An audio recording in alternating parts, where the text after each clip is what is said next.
ganda ng ano no, city lights dito sa area na to. Ganda tingnan sa cellphone, no? Oo, ganda. Light blue, you know? Di mo akalaing nasa ano ka, third world country. Di mo akalaing nasa lugar ka ng mga mahihirap, di ba? Hindi, joke lang. Di kasi ganda nga sa cellphone pag tingnan, no? Oo. Pag tingnan mo lang sa labas, parang wala lang, you know? Hindi, maganda din sa labas. Mas maganda nga paglabas eh. Kasi ito, may ano to, kita para tinted to, di ba? Mas maganda pag sa labas. Pag andito ka sa lugar na to, iisipin mo talagang wala ka sa Pilipinas. Ibig ko sabihin, ano para sa ibang bansa, no? Hindi mo ma-realize na may ganito parang lugar sa Pilipinas na maganda. Kasi puro lang squatter eh, no? Laging pina-flash sa TV, di ba? Squatter, mga kanal, baha, di ba? Oh, yung mga ganun lang yung pinapakita, pina-flash sa TV, international media. Tondo, di ba? Puro ganun eh, mga pagpag, Happy Land. Ito mga gantong lugar sa Pilipinas, hindi ito masyadong ano eh, nafi-feature sa mainstream media. Kaya ang mga tag-ibang bansa, pag sinabing pag narinig yung salitang Pilipinas, dukha, mahirap. Di ba? Mapulubi.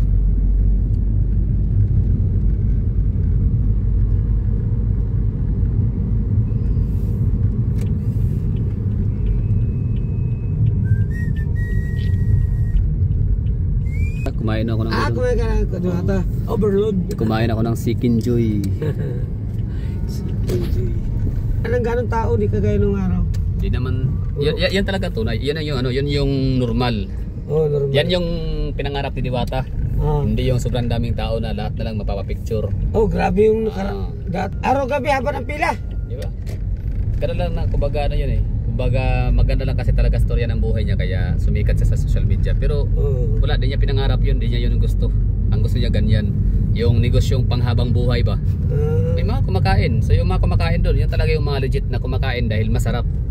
Or kailangan nilang kumain doon. Hindi dahil sa sikat si Diwata. Sikat siya doon sa pag-vlog ng mga vlogger. Oo. Doon siya sumikat. Di naman pwede. Anong probinsya mo, sir? Absay, ka? Kay Pangulo Duterte, ka? Oo. Tiguang na si Pangulo Duterte, no? Oo. Waka ni, ano, say, ano ganina, say mga kasikas sa Maisog Rally. Waka kayo nagihan. Waka mo kayo nagihan. Kiyosi man sila ganina. Nagatag sila. Gano'n man ang imura maghiharas ang Duterte karon ni Marcos, no? Oo, siyempre kalaban na naman sa kalaban sa politika. Maragog sa si Binay na, lumduman na si Binay, diba sa una? Kusog si Binay. Ano mong ginakong kisa tong kusog? Mugay na lang laton. Dako binuang. Ila ginandok-dok kuno taman nga hanto dili makabangon ba, di ba? Kay mamanit. Pulga sa ilang political ambition. Okay, drop off tayo. Alright. Iyon no. Ganda ng ano, ng city lights dito sa area na to. Actually buong ano, Kamaynilaan. Di ba pag sinabing Kamaynilaan, whole NCR, di ba? Whole NCR region or National Capital Region. So yun lang, ba't ako pumunta dito ngayon para maipakita ko lang sa iyo yung ano, yung lugar ng ano, MOA, City of Dreams, area ng Mall of Asia. Ganda ng ano no, ganda ng mga pailaw dito. Hindi pa to Pasko no, pero ayun no. Lumiliwanag na. So what more pag December. Sold ako doon sa ano Chicken Joy. Sobrang laki naman ng ano, OA naman ng sobrang laki ng ano, Chicken Joy ni Diwata, pero okay lang yun kasi pang masa naman talaga. Tsaka yung ano, yung only rice. Yung rice niya hindi naman talaga yung pang ano, pinakamahal. Hindi pang first class na, hindi premium na bigas ang gamit niya. So pang masa talaga. Kung ano ka, social, gusto mo talaga na high-end and fine dine restaurants, siyempre ba't ka magdidiwata, di ba? Ang dami naman dyan. Punta ka sa ano, Wolfgang, sa BGC, sarap dun. Kaya kayo makakain dun. Wolfgang.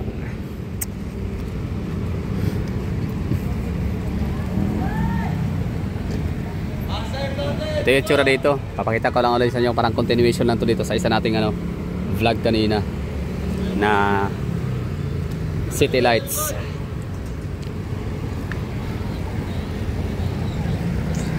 Welcome to Mall of Asia.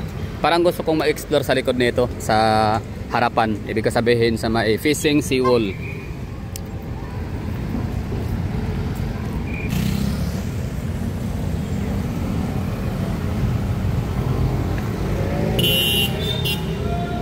laki-laki dito na area.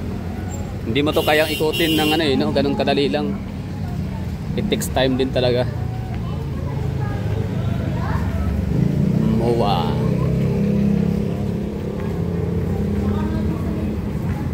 Sa area na to, marami kang makikita ng ano, mga mix of nationalities. Siyempre, number 1 dyan mga Pilipino, tapos pangalawa Chinese, mga Indian, Americans. Dami dito makikita sa lugar.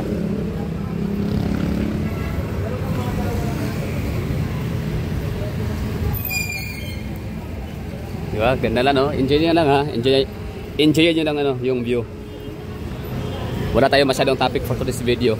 Ano lang, plain lang na hitsura ng lugar.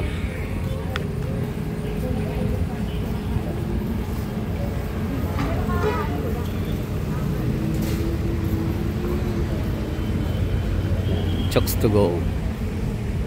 Parang gusto kong ano, tingnan natin kung saan tayo banda ng ano, saan tayo located sa MOA. Nasa left wing ba? Right wing, east wing, south wing, di ba? Pero meron 'to nakalagay hypermarket. Tingnan natin sa ating maps, sa ating location, trace natin.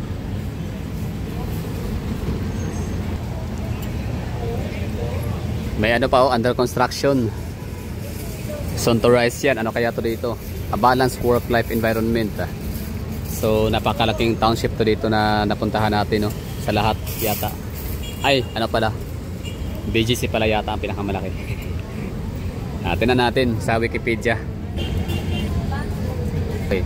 SM Mall of Asia, also abbreviated as SM MOA or simply Mall of Asia, is a large shopping mall in the Philippines located at the Bay City of Pasay, Philippines. Within the SM Central Business Park, yan, reclaimed area within Manila Bay and the southern end of Epifanio de los Santos or EDSA. Ito yung pinakadulo, no? Street, tas dulo, endpoint ng EDSA Avenue or Epifanio de los Santos Avenue. So opening date pala nito is 2006. Nakapunta naman ako dito 2009. So 18 years old na siya. Developer is in prime, syempre. So bago para natin ipagpatuloy yung ano, yung pagbabasa ng ano, kanyang description sa Wikipedia, history at ano na pa, mas maganda doon tayo sa ano, sa pinaka B-side, B-walk, no? Para mas makita ko talaga natin yung ano, yung gusali ni SM MOA.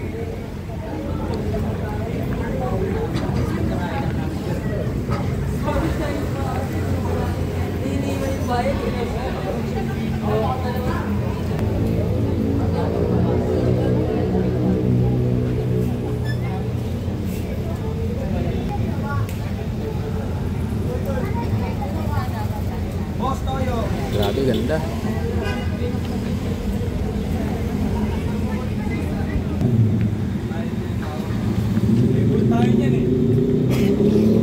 So ito siya, ano, no, sakop siya ng Pasay City.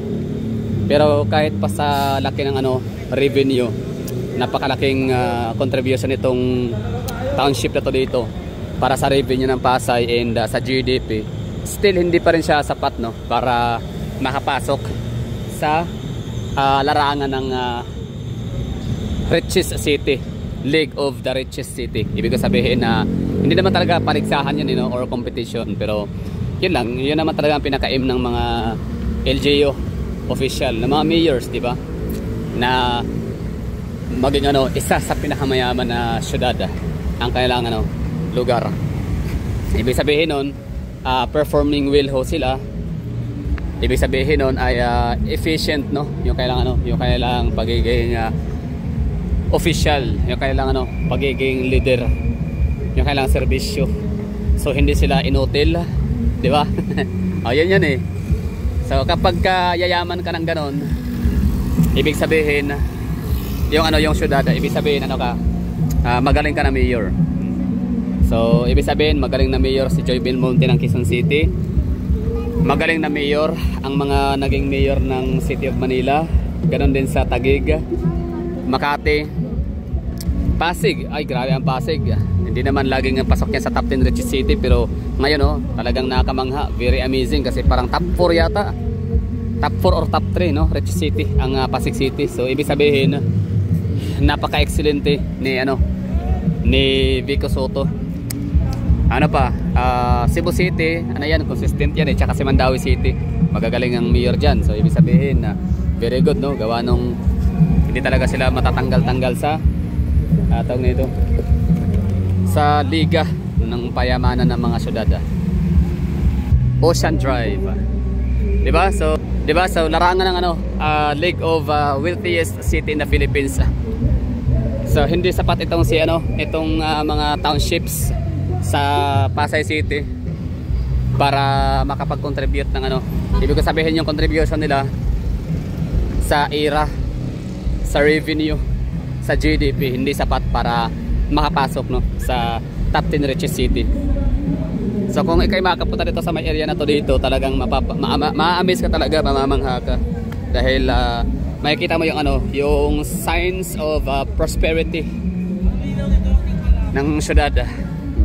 So talaga masasabi mo napakayaman, napaka-progressive, napaka-wealthy ng Pasay City.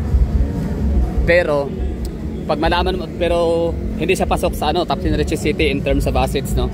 Pero pag malaman mo naman na si Davao City pasok sa top 10 richest city, Cebu City, Mandawi, and most of the time Zamboanga City. Maraming business talaga si Zamboanga City na pasok yan sa pinakamayamang syudad sa Pilipinas. Pero parang consecutive years, like 5 years na yata or almost 10 years hindi na sila napasok. So yun, ibig sabihin talagang ang galing Davao, napakalayo from Manila, southernmost part of the Philippines. Tapos Cebu City and Mandawi City, napakalayo sa Manila noon, pero they nailed it no. Talagang they make it to the top 10. So maisip mo na gaano kaya kaganda ang Cebu City, gaano pala kaganda ang Mandawi City and Davao City no. How come na pasok sila sa richest city in the Philippines in terms of assets? Bakit hindi? So ibig sabihin mas maganda pa pala sila kay Pasay City? Well, siguro masasabi ko na mas maganda siguro yung mga township dito sa Pasay City kasi ang lalaki nga ng mga shopping malls, ang napakaraming mga townships, napakaraming mga mga high-rise buildings no, and skyscrapers. Pero so napakaraming mga skyscrapers, townships, high-rise buildings, and mga iconic na mga infrastructures and the structures and buildings dito sa sa Pasay City. Pero hindi sila nakasama alongside with the Quezon City, di ba no? Mga City of Manila, Pasig, Mandaluyong. So ibig sabihin hindi lang talaga diyan nagbe-base no ang ERA, ang revenue ang income ng isang syudad sa mga townships, sa mga shopping malls. Hindi lang diyan talaga nagbe-base no. Ibig sabihin hindi siya ganoon kalaking malaking factor. Yes, isa siya, malaking factor, pero kaya nga pa rin talaga ng consumers, di ba? Mas maraming tao, mas maraming consumers, mas maraming products. Kaya ang GDP ng Davao, for example, napakalaki no. 500 billion, malapit na almost 600 billion ang GDP ng Davao. Dahil ibig sabihin nun, kasi maraming tao, maraming consumer, to third most populous area or city ang Davao City, next to Quezon City and City of Manila. So ibig sabihin maraming consumer no. So yung mga products of services offered, mga products talagang natatangkilik, nabibili no, talagang mabenta dahil nga sa maraming tao, maraming consumer, kaya mayaman. Plus ang Davao City sila no, meron kaming agricultural land, di ba? So napaka-diverse ng namin, ng aming resources. Ibig sabihin hindi lang siya basta mga township lang, hindi lang basta BPO, hindi lang basta mga hotels o pa man ang mga businesses no, mga modern businesses or mga modern kind of resources, businesses na source of income ng isang syudad. Kasi meron kami agricultural lands. Hindi mo pwedeng ismulin ang durian, kasi ang durian billions din no ang kanyang ididagdag sa GDP ng Davao. Durian, dahil export quality. Tapos yung chocolate cacao. Tapos manpower, no? Maraming mga tao, maraming empleyado. Hirap mag-vlog ng walang topic. Parang naboboard ako mag-isa. Mag-isa lang kasi palibasa. Solo lang ako maglalakad, solo lang ako na namamasyal. Kaya parang ang hirap yata mag-vlog na hindi ka nagsasalita. Napaka-boring. Ito na yung B-side. Daming tao dito. Sa unahan may mga pa-konsyerto.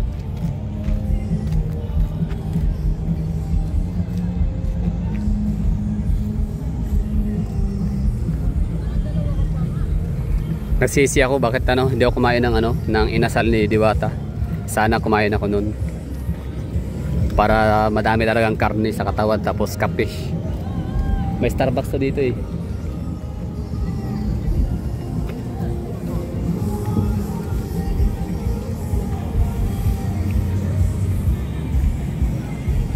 Ito yun, MOA, Mall of Asia.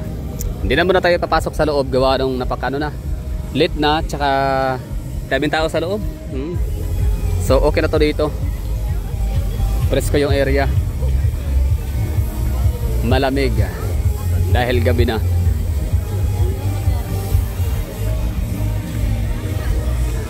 Enjoy romantic walk doing the seawall with your bike. SM by the bay.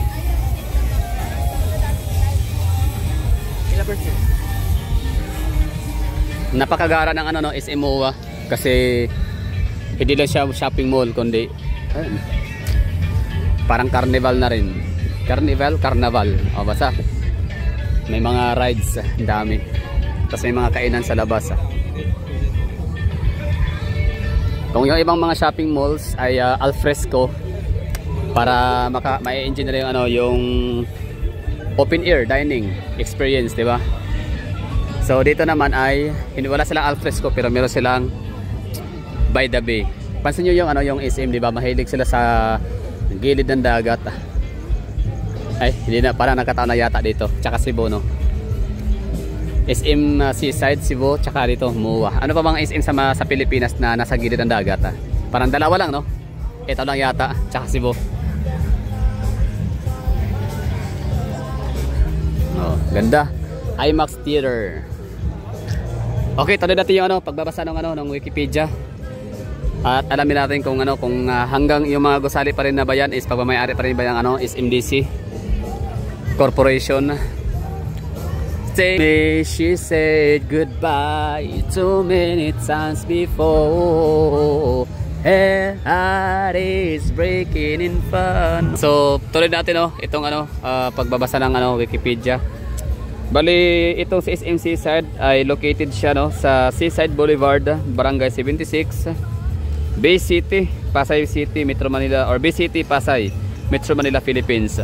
So ito nga siya ay opened noong 2006 and it cost several smaller shopping malls nearby to close. Oh, pangit naman pag parang alam niyo yun, nakuha niyo yung parang, although yun yung normal pero nakakalungkot siyang isipin, di ba, na may nagbubukas sa bago, may mga luma namang nagsasarado, alam mo yun, di ba? Pero wala, ganun talaga. Anyway, so basahin natin. Nalungkot lang ako doon, ako na-distract sa nabasa natin. So balikan natin. Ayun na nga, bali siya, May 21, 2006, 18 years old na siya. Developer is in Prime. Ang architect nito is si Arquitectonica.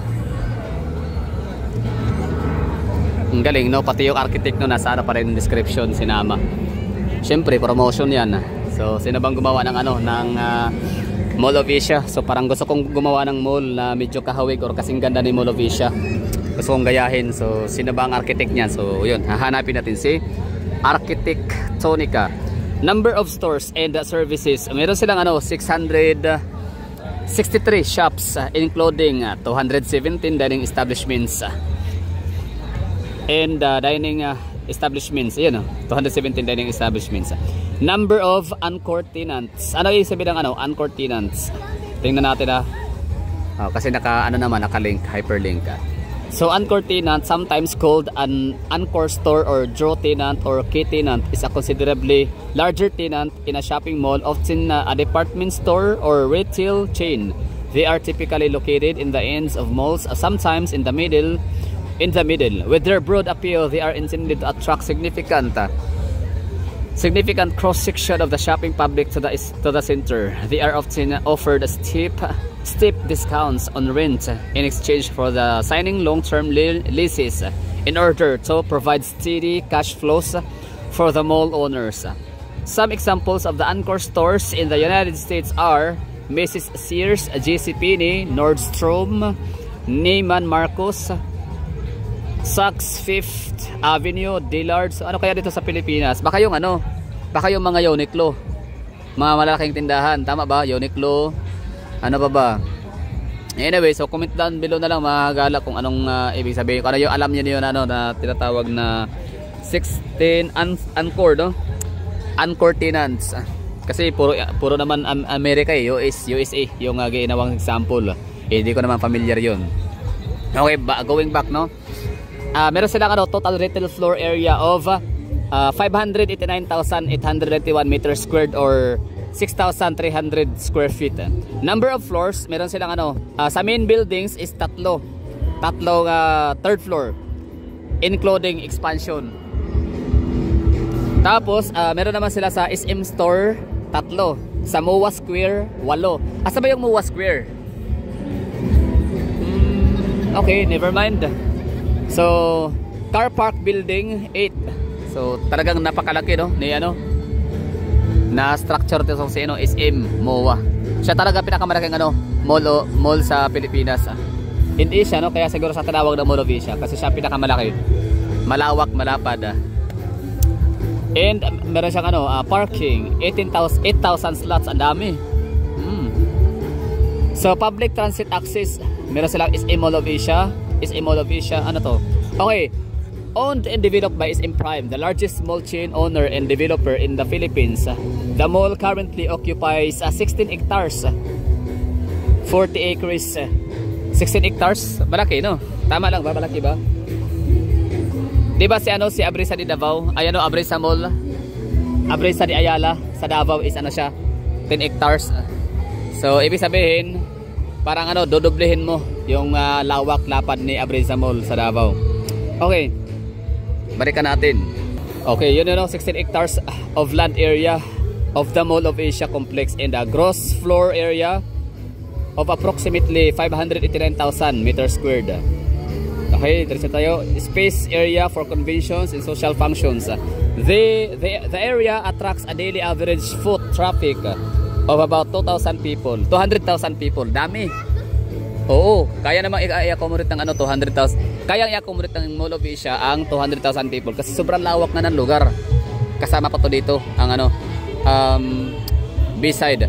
Naarala ko dati na naka-experience ako dito na magsalubong ng bagong taon. Tapos kasi meron silang dito pa fountain, firework display.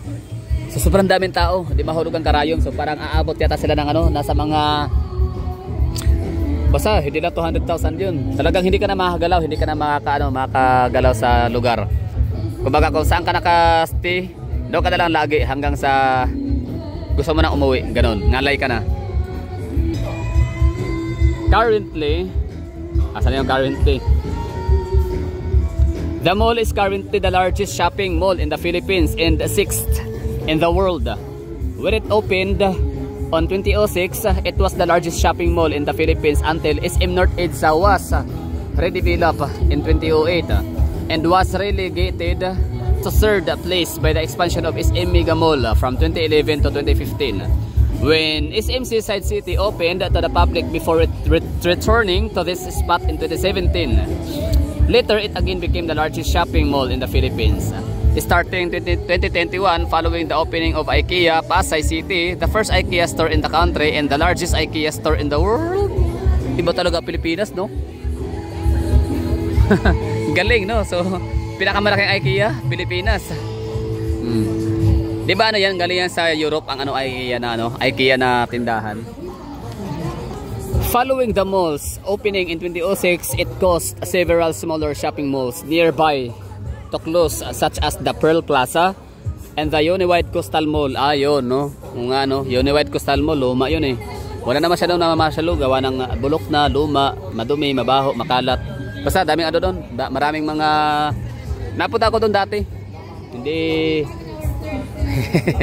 Parang wala kang rason ba't ka pupunta sa lugar na yun, meron namang MOA. Anyway, yan lang, memories, no, sa mga dating mga nagpupuntahan ng Coastal Mall.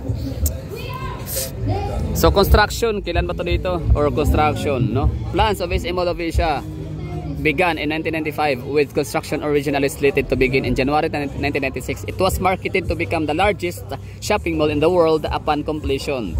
The mall is the centerpiece project of SM Prime at the SM Central Business Park. Okay. So SM Central Business Park para talaga to ditong mga nakikita natin sa paligid kanina sa umpisa. So yun, no, ang aking out of curious, 'di ba? Curious ako lagi kung gaano ito kalawak, kalaki itong kalaki itong Mall of Asia Complex. Mall of Asia Complex is kasama na yung mga townships, yung mga buildings, mga corporate offices, yung mga BPO. So siya, ang tawag diyan is Mall of Asia Complex. Yun nga, which includes the SM Business Park and other nearby commercial buildings, office towers, and condominiums located across G.W. Jokno Boulevard, and the business park complex comprise a total of roughly 110 hectares. Laki nun, di ba? Napakalawak, napakalaki ng 110 hectares. So siya, parang almost kalahati ng 350 hectares ni BGC. 'Di ba BGC kasama si McKinley Hill. Kasama na yung kasama na rin yung sa may area ng 350, kasama na rin yung sa may Mega World, 'di ba, McKinley. So that's 350 hectares as far as I know. So maaring mali ako, no, pero 'yun lang pagkakalam ko. Silang, maraming thank you sa mga nanonood dyan. At nakapag-ikot tayo dito mula doon sa may Jokno Boulevard kanina nang pagkasakay natin ng taxi, tapos hanggang dito naglakad-lakad tayo dito sa may Ocean Avenue. Hanggang dito na tayo sa may B-side ng MOA. Diba? Daming mga tao, no, namamasyal.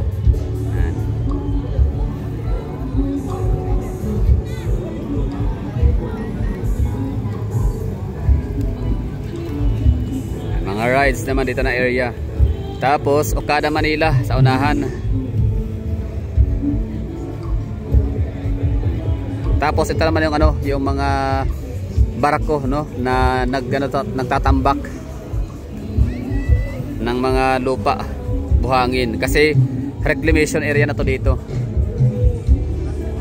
So thank you for watching. Yun lang. Ingat and bye bye.